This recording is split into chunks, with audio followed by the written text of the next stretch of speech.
Sandy is from Forrester. She's an analyst there covering, I like to say all things security, but really they have a bunch of people covering security. But, it's a fascinating and challenging topic these days because security stuff is happening at, unfortunately, a ferocious pace and constantly new and challenging things going on. So welcome, Sandy. Great to be here. We also have with us Jack Stockdale, who's a CTO at Darktrace, been doing software engineering for more than 20 years. So another, old timer like me, working on all kinds of interesting mathematical models and AI stuff as well, and deeply involved with security. So welcome today, Jack. We're glad to have you. Thank you. Thanks for inviting me. Yeah, so we had a couple of questions that we're going to talk about, and I'm just going to collapse the slides since we're just talking. I'm just going to stop sharing, and we'll just chitter chat away here. So, the name of our session is "Don't Bug Me to Death," which I really love.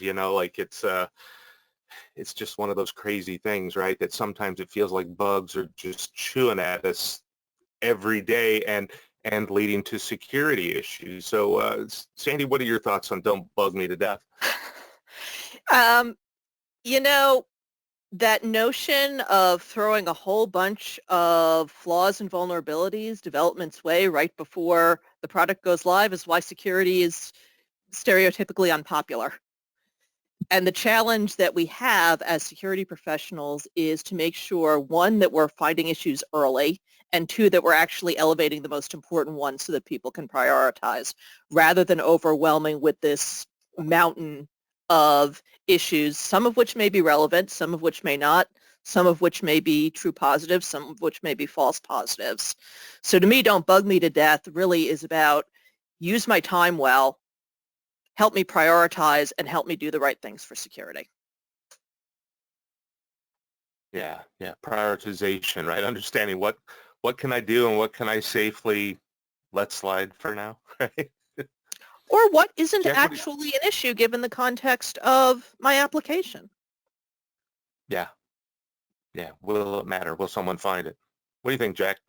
Well, as software becomes more prevalent and takes over more of our lives, including more automation in automated systems and things that actually can impact humans, take self-driving cars. The very dark way of taking "Don't Bug Me to Death" actually is quite serious. And if those systems that really can impact human lives, they need to be obviously at the very, very, very highest quality and not have security injected at the last minute, and really built and designed with that absolutely critical mission, critical design at heart. But the code is buggy, isn't it? It's a buggy world. Every bit of code has bugs in, and so the costs of getting to code that has below a certain quantity of bugs becomes prohibitive in some situations. So it's all about looking at the applications, the severity of how those bugs could impact systems and people and information, and make the decision to do the right amount. It's not necessarily always to get rid of every single bug, obviously, but some systems, if it's a deep in space, a space mission, obviously the levels you can have there are very different from a testing system looking at some images in a trial. It's a very different world. Yeah. And it's funny because we often talk about security as if it's something completely separate from quality. And I feel like I have a hard time believing that a product I bought is high quality if it got hacked. And with that thought, obviously the gorilla in the room is open source, right? Like we see not because it's open source per se, right? But because it's used by thousands and thousands of organizations, the impact of a vulnerability is potentially enormous, right? And we've seen that. What are some effective strategies that you guys have heard and thought about to help manage and mitigate these risks? Either one. To start, I'd say not all open source code should be seen the same. There's a very large range, and so you see some developers who really treat it all as the same level. And it could be everything from a very, very robust OpenSSL through to a bit of code that some guy's written in his spare time in his bedroom. They're very, very different. But naturally, things like if you look at Log4j and the very important things, they obviously have an impact on many, many organizations.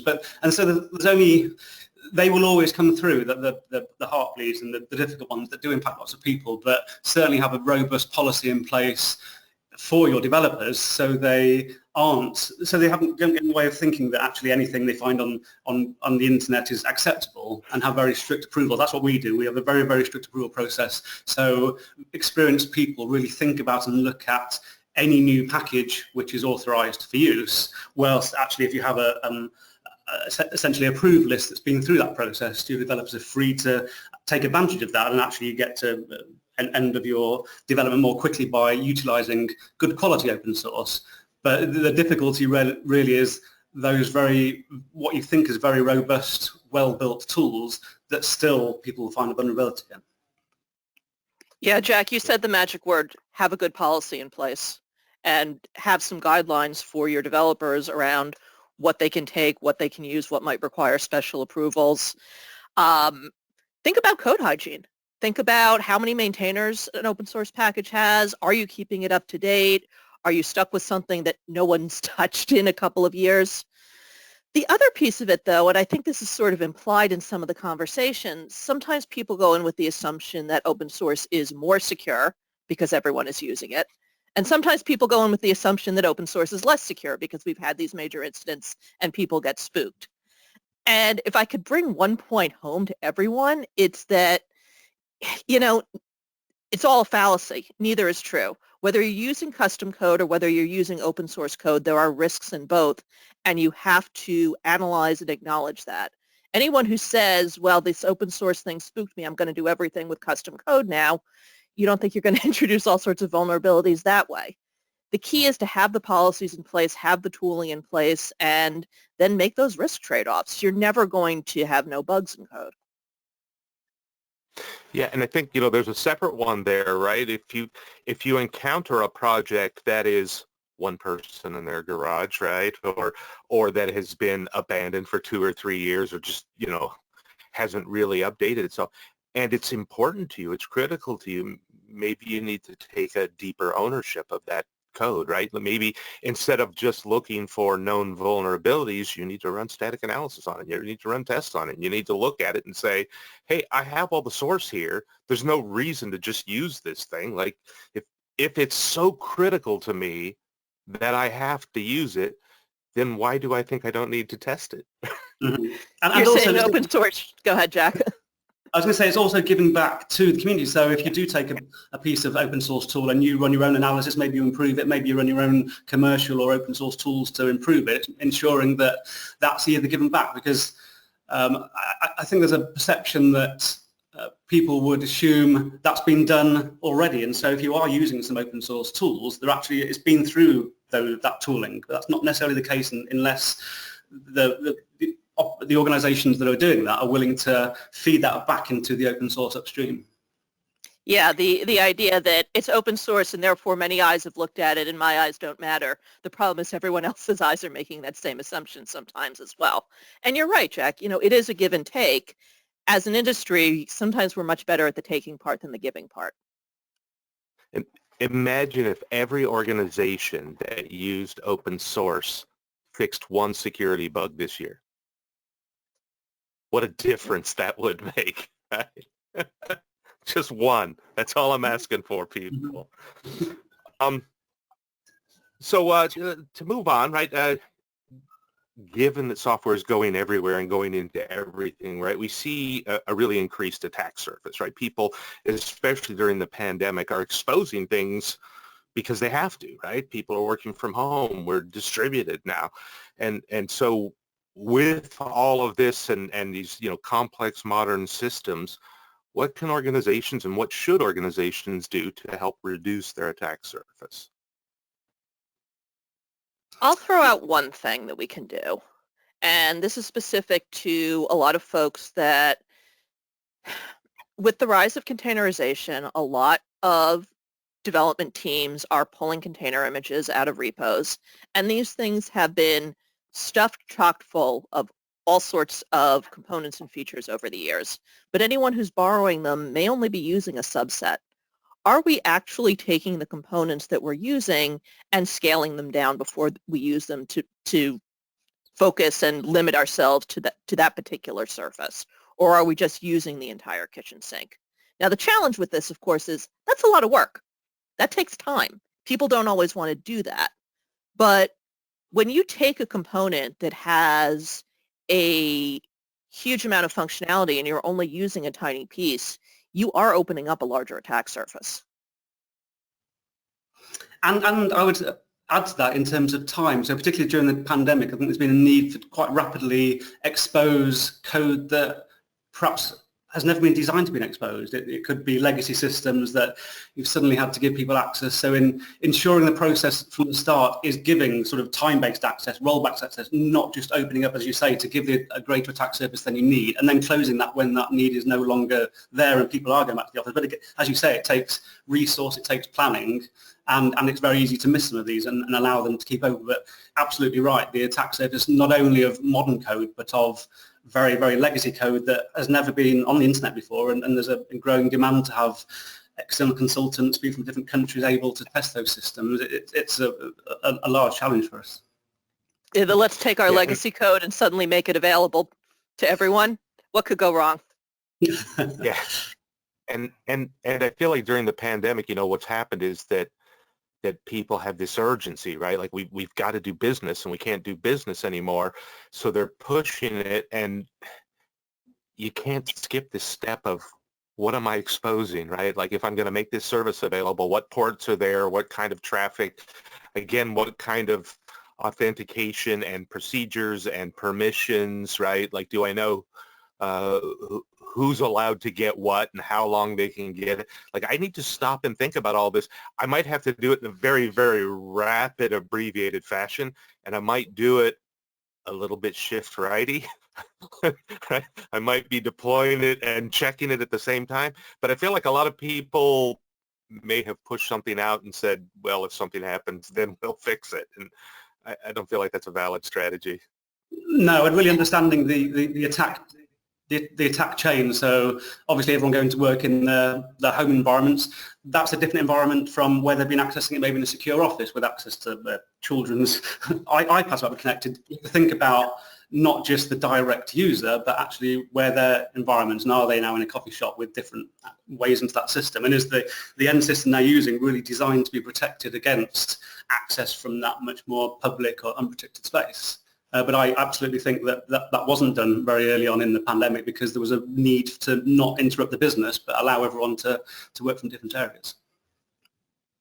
Yeah, the challenge between the urgency to continue to operate and the urgency to secure. And, that's why it comes back on us as security folks, right, to be able to be agile, to, as you said, Arthur, sometimes maybe be a little bit right-shifty if we've got that urgent issue, but also plan more and have a lot more of the policy defined, have some of the threat modeling done so that when we do have these situations that are extreme, we have at least some basis for how we act and we're not starting from ground zero. Yeah, exactly. Ricardo said that we had a couple of questions coming in. Ricardo, do you want to just chime in or point me at it? Because I don't see it. Yeah, we have a question. Do you believe the cloud service provider don't store our data after deletion? So I guess some of these are just a few remarks. No, that's a good one. Anybody want to take a crack at that? I think it would be so important, it would be so destructive if any of the major cloud providers were to be found to go against the contract and terms that you would at least hope that for their sake as well as the world's, if it's contractually obligated, they will do it. So it's more about if the sometimes quite loose contracts and terms don't include it, that's where I'd be worried about it. Yeah, I think I agree. There's going to be a floor for some policy and regulatory elements as well that there will be fines if you don't abide by some of this. I was going to say, I feel like GDPR is going to hit you squarely in the head, right? At least, and given the fact that Europeans have spread around the planet, like GDPR applies to pretty much any company, right? At some point. So, yeah, I do think there is, increasing regulation in that area as well, and things like PCI, et cetera, right, are going to control, usage of data, storage of data, and proper handling of data. So yeah, but interesting question, right? And maybe if you see a tiny new service pop up and it's, one person in their garage, maybe you do want to think twice about their policy, right? And what you're handing them. Maybe don't hand your credit card and banking data to a one-person operation. I don't know. Was there another one, Ricardo?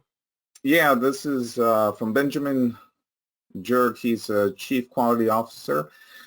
To which extent is it a challenge to maintain the code created by test automation? Can you read that again? I'm not sure I understand. Yeah. To which extent is it a challenge to maintain the code created by test automation? I guess it's a little bit not as related to security, but we can. But what about testing to security and maintaining those test cases? The challenge, how, is it a big challenge or not? If the question is related to sort of maintaining, I mean, some testing systems can produce lots of automated code which isn't naturally produced by a human. If the question is, then how do you ensure that that particular code is updated and has the same verification? That's a challenge, because certainly some test systems can produce reams of totally unintelligible code that human beings would have a very difficult time, because the machines write code in different ways to humans do. If that was the way the question's going, that I think that's a challenge, but I may have misunderstood. Yeah. And it's interesting because I've encountered organizations that have very different policies around this, generated code, right? And some of them view it as, hey, we didn't write it, therefore we don't have to do anything with it. And some of them view it as, in the end, if we've deployed it, we have to watch it. And that's the sort of challenge that you have to decide for yourself on, how worried are you about what's going on in this generated code? Or the assumption that if it's being generated by a machine, it's somehow perfect and won't have vulnerabilities and security faults. Again, is no more true than human-generated code. Right. If that was happening, we wouldn't have humans writing code anymore, right? We had perfect code. All right. Well, thanks, Ricardo, on that. Let's look at our next topic here. So given these problems, should organizations prioritize activities like threat modeling or secure design as key activities in their software lifecycle? And if so, what are the benefits for doing this? So I will say I am very much a fan of shifting as far to the left as possible. And very often when we think about shift left, maybe we think about it from the development standpoint and just in design. But I'm really a fan of really getting into the product life cycle and starting to include a lot of this threat modeling, during the requirements stage, when you're even figuring out what it is you're going to build. Because it may be that security's knowledge of regulatory impacts, threat impacts, all of that could impact the value of a potential product idea. So if we're in early from the beginning, we may influence the choices that are made on product decisions and help them choose the one that's going to be, generate the most revenue, generate the most value for the business. Yeah, absolutely. Doing it late. I mean, that's doing it early and correctly actually will lower your costs and make your code better in the long run. There's definitely a perception that if you're starting something new and you can always bolt on that later on, which actually that's a false premise, really. I mean, you may get to sort of your minimum viable product earlier, but actually your secured, tested, fully released end version will take you longer. Getting it done early on, I think, is absolutely essential. But again, it depends on the organisation and the risk. You have to take a risk-based approach, and not one strategy doesn't necessarily hit every development team or tool. You have to really think about what the intentions are, where it's going, and how much resource can you afford to delay your product buy for the sake of security, and that you can only do that with the domain knowledge of where you're operating in. Yeah, and think about the context and the agility of this too, right? The security requirements when you've got an alpha that's going out to 5 people versus your GA that's going out to several thousand people in, 6 different geographic locations, very different. Yeah. And I think about, if I tie this to the earlier question, because we got a little more clarification on the automation, right? And it's maintaining the automation. And I have to say that something that was built to be secure has a reduced maintenance cost. Something that was built to be automatically tested has a reduced maintenance cost. Proper test automation, proper security automation has a reduced maintenance cost. Yes. So it tends to be, whether it's security or just regular testing, if you take something and toss it out there and then start patching, it doesn't get easier. It gets worse. It gets much, much worse. At some point you should say, hey, let me build something that doesn't need so much of this, right? Like that's really the right way. And it's funny because on the hardware side, we see that, right? People will redesign a device to make it so that it doesn't break as often, right? It doesn't fail as often, that it doesn't have so many problems. And we have to think about the software the same way, that, how can we, instead of just fixing the current bug, how can we build this thing so that this bug couldn't occur in the first place, right? And then maybe spread that design pattern throughout the code so that I'm now going to capture hundreds of other issues as well. So it really drives the philosophy of the teams doing it. If you have a philosophy where you write code quickly and think about security coming later, and you have either a separate process or a separate team, that's a different mindset from thinking about putting the security in the beginning, thinking about it properly, and that drives the teams, particularly as the teams grow, you're bringing on more junior people. Having that mindset from day one is critical. Otherwise you end up in that sort of slightly cowboy sort of environment where it's thought about culturally as an add-on, not as inherent to the quality of the software. You know what I love about that, Jack, that you talk about the impact when you start to bring on junior people. If you set that culture early on, then when you bring on new team members, folks who are fresh out of school, they're learning, the right approach. They're learning hygiene. They're learning security from the outset, because you're not teaching that in school. So you're really creating an opportunity when you bring new folks on to give them the right mindset around security from the get-go. I love that. And if everybody did that, then the next generation of developers would have that mindset. And so it is a concerted effort, I think, for everybody to do that. As you say, people don't learn that in school. You learn from your peers and from policy, from the organizations you join. Yeah, and they don't teach it in school. It's not a required course in any of the major computer science programs. Yeah. And I think that leads me into kind of my next favorite topic, right, which is standards, because, 20 years ago, static analysis tools were kind of more like, a peer review tool that was automated, tapping you on the shoulder saying, ooh, man, I wouldn't write code like that if I were you. It's almost pair programming, right?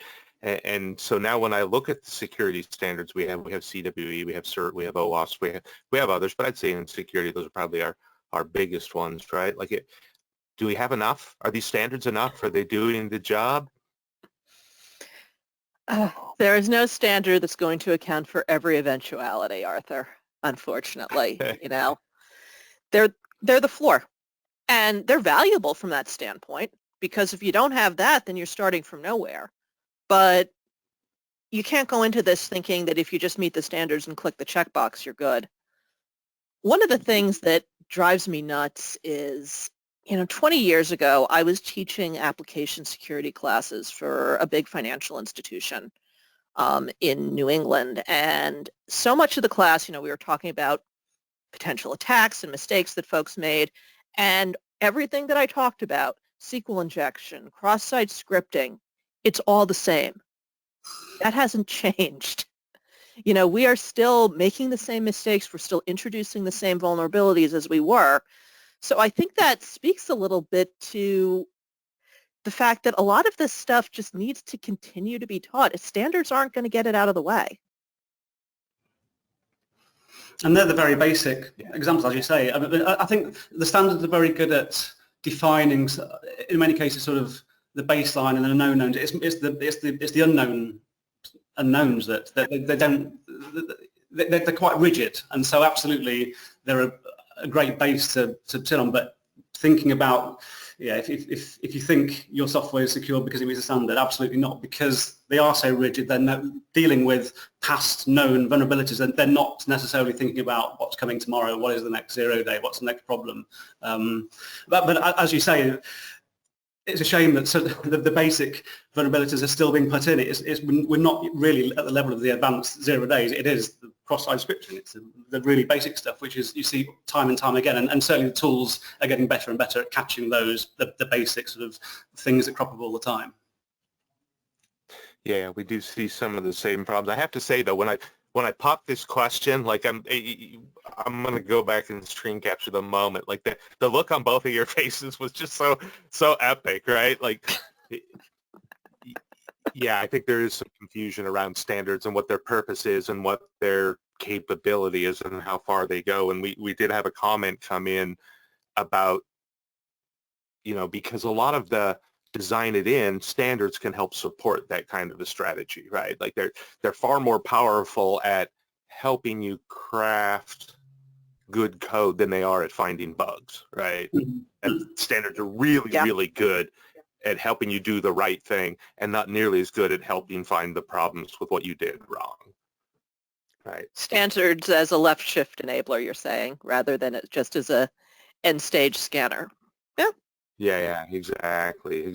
People who try to do standards late struggle with problems. And one of the viewers commented that in that it's security is exactly like safety, right? That it's just much easier to do the right thing in the first place, having thought about what you're doing, right? And in the security standards, we have TARA, right? The threat assessment, risk assessment, and in safety, we have hazards, right? We have HARA instead of TARA, right? So it's the same kind of an idea. Let's stop and think about what could go wrong, right? And then ask ourselves, can I do something about it, right? And how can I make people's lives better? So I think it's pretty interesting. I did want to mention one other thing about OWASP, just because OWASP has this top 10, and I see a lot of people start with the OWASP top 10, which is it's a perfect starting point. Sandy used the phrase the floor, right? Like it's the floor. Mm-hmm. If you have got like full compliance with the OWASP top 10, you're not done. It's meant to be a starting point. Right? So, I don't want to scare anybody. If you haven't done anything, it's a great place to start. In fact, if the 10 is too much, start with the 1. Right? I mean, do something better tomorrow than what you did today. Right? Incrementally, but realize that there's a lot that you can do and a lot that you need to do, and that's what's important. So we've got like a minute. I'm going to give you guys each a closing statement. Sandy, you want to go first? Yeah. What I think I would ultimately say is building software is hard. Building secure software is hard. So we need to approach this with empathy. As security people, know the developers have a lot on their plate, and anything we can do to enable them early on and support them rather than shaming, rather than going at the end and criticizing, rather than forcing a bunch of stuff. 1, it's going to improve the relationship. 2, it's going to increase security's credibility. And 3, ultimately, it's going to lead to a more secure product.